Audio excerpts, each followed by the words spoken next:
안녕하세요. 책 읽어주는 누원 스님입니다. 경봉 스님의 생활도담, 사발을 무대 삼아 멋있게 살아라.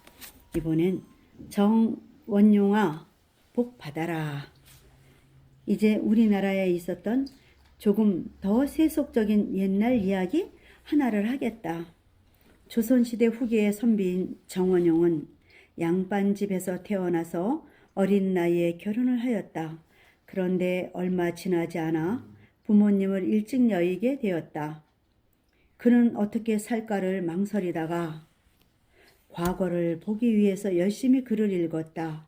그러나 장사도 하지 않고 농사도 짓지 않고 글만 읽고 있으니 물려받은 재산이 남아날 턱이 없었다. 그는 팔 수 있는 가재도구를 하나씩 처분하였고 마침내는 끼니를 이을 수 없을 정도로 궁색해져 버렸다. 그때가 그의 나이 20세였다. 하루는 사랑방에서 글을 읽다가 어찌나 배가 고프던지 아내에게 먹을 곳이 없는지를 물으려고 안방으로 문을 열고 들어섰다. 그런데 아내가 무엇인가를 먹다가 물은 밑으로 황급히 감추는 곳이었다. 배가 아무리 고플지라도 부부 사이라면 밤 한 톨이라도 나누어 먹어야지 어찌 혼자서 무엇인가를 먹다가 감추는 곳인가? 원 세상에 이럴 수가 있나? 잔뜩 속이 뒤틀린 정원용은 뒤돌아서서 나오다가 다시 안방으로 들어가서 아내를 나무라기 시작했다. 여보, 아무리 작은 곳이라도 서로 나누어 먹어야 되지 않소? 도대체 무엇을 먹다가 물은 밑에 감추었소? 당신이 어찌 그럴 수가 있소? 나무라는 남편을 한참 동안 물끄러미 쳐다보던 아내는 눈물을 글썽이며 말하였다. 요즘 들어서 저에게 무엇을 주셨나요?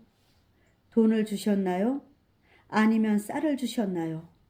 아무것도 주지 않으면서 무엇을 먹는다고 그리도 야단입니까? 사방을 둘러봐도 먹을 것은 없고 어찌나 배가 고프던지 녹두가루로 만든 비누가 그릇에 조금 붙어 있길래 그것도 곡식이라고 빨고 있었습니다. 바로 그때 당신이 들어온 곳입니다. 너무 부끄러워서 말도 못하고 당신이 민망해 할까봐 무릎 밑에 감추었습니다. 자, 이게 그곳이니 빨아봐요. 무엇이 붙어 있기나 한지.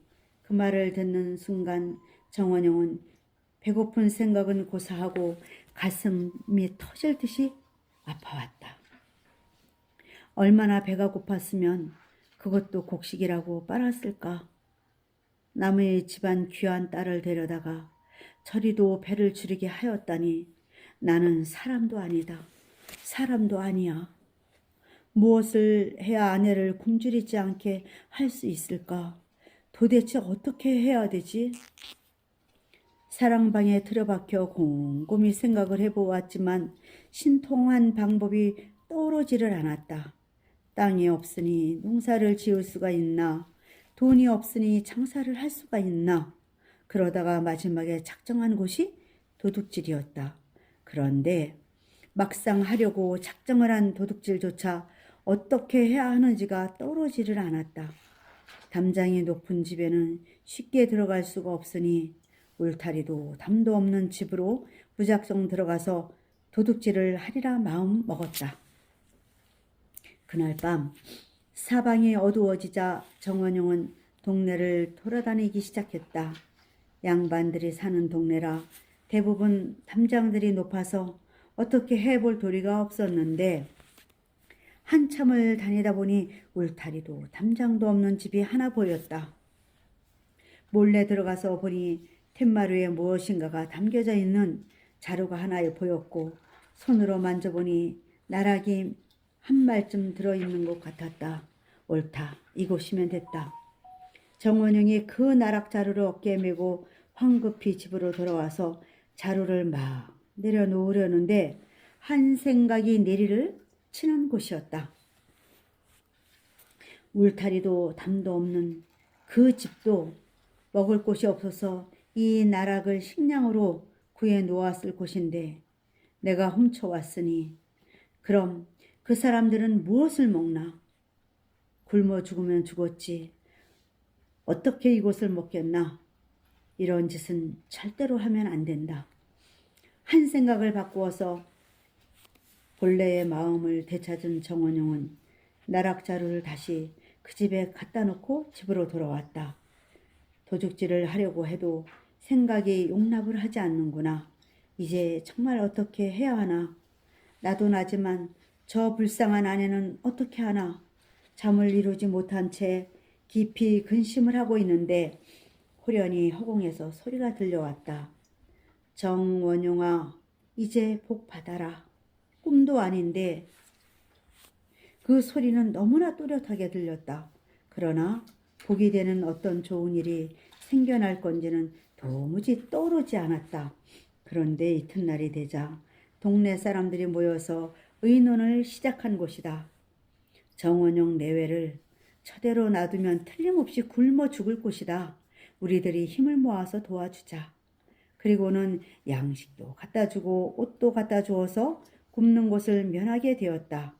덕분에 정원용은 열심히 공부하여 그 해의 과거에 합격하였다. 약관 20세의 나이로 벼슬길에 오른 곳이다. 정원용은 늘 바른 생각으로 검소하게 살았고 청렴결백하게 관직 생활을 하였는데 차츰 벼슬이 높아져서 나이 56세에 영의정이 되었다. 그 뒤 20여 년 동안 최고의 관직에 있다가 91세의 나이로 죽었는데 아들과 손자들도 정승과 판사를 지내는 등 집안의 경사가 그칠 날이 없었다고 한다. 우리 또한 살아가면서 얼마든지 배휴나 정원용과 같은 경우에 부딪힐 수가 있다. 그리고 이러한 경우를 만나게 되면 나의 이익과 행복을 앞에 둘 것이냐, 상대의 이익과 행복을 앞에 둘 것이냐를 생각하면서 갈등을 많이 하게 된다.